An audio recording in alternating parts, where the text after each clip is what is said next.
It is Dave Simon. Yes, it is. And Matthew, let's take you back 7 days from now.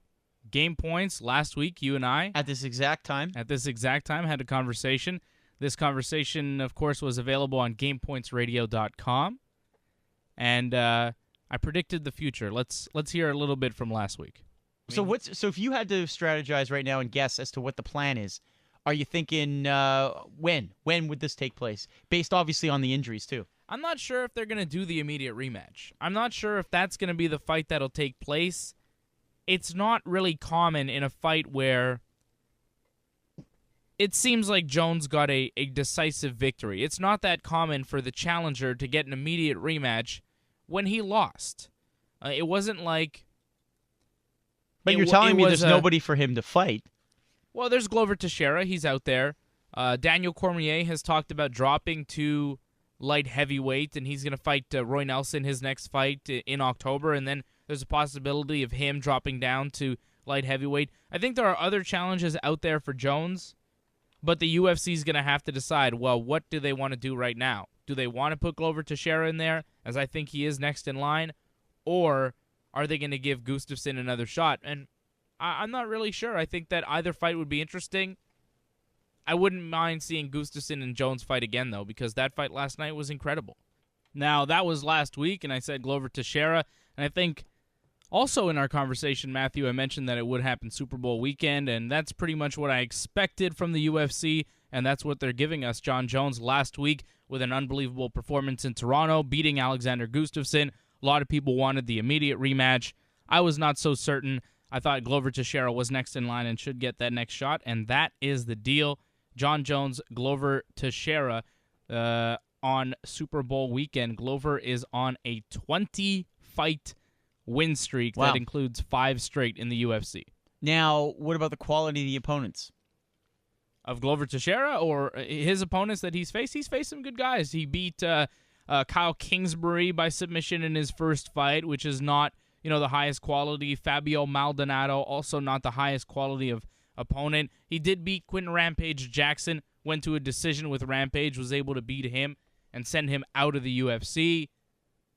Then he beat James Tehuna, not the highest caliber opponent. And then coming off a victory over Ryan Bader, though, on September the 4th. And Bader is, a higher quality opponent. So I think he's faced some tough guys, definitely not the toughest guys, but neither really did Alexander Gustafsson on his way to the title shot.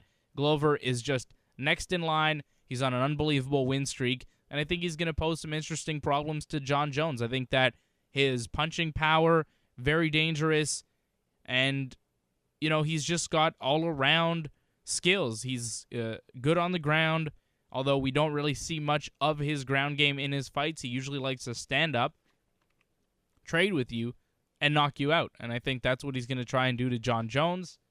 His takedown defense definitely going to be in question. I think the question of this fight, similar to the Gustafsson fight, is will Jon Jones be able to take Glover Teixeira down, use those elbows, and beat him up? I think that standing up, it's going to be an interesting fight. I think that's where it's most dangerous for Jones, and he's going to want to take it down to the ground.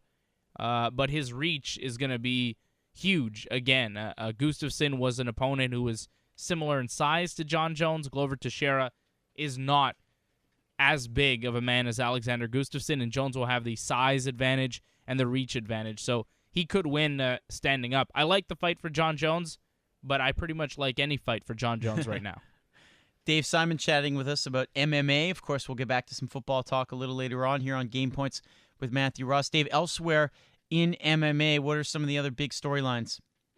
I mean, The Ultimate Fighter is going on right now. We have the women competing on The Ultimate Fighter. We see a lot of women that you had heard of before that were kind of big names in the sport.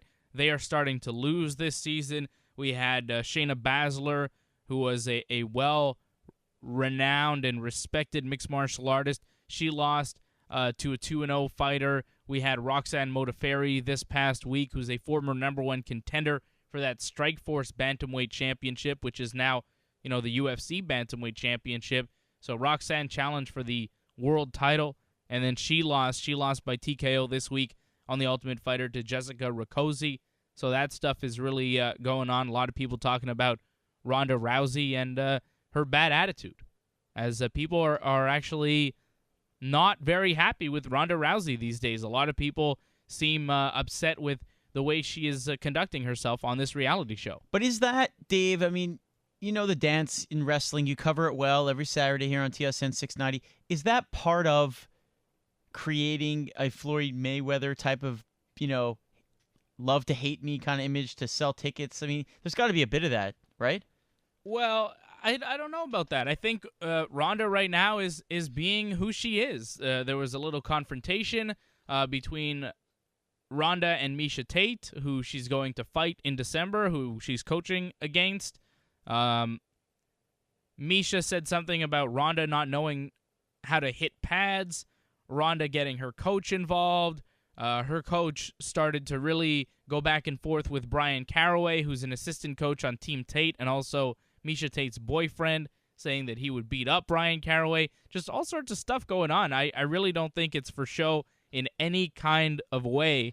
And Ronda Rousey's mother, who's also a judo world champion, is going to be on the show this week. And the preview episode, or the preview clip to the episode is Ronda Rousey saying, once you see my mother, you're going to understand why I am the way I am. She's very tough and, takes the sport very seriously and wants her team to win. So we're definitely seeing a different side of Ronda Rousey on this season of The Ultimate Fighter, but I like it. A lot of people don't like it. I like to see, who these fighters really are, and I like to see the passion from Ronda Rousey. Maybe it's rubbing some people the wrong way, but, what some people may see as bad attitude, I just see as a passion for the sport and the will to win.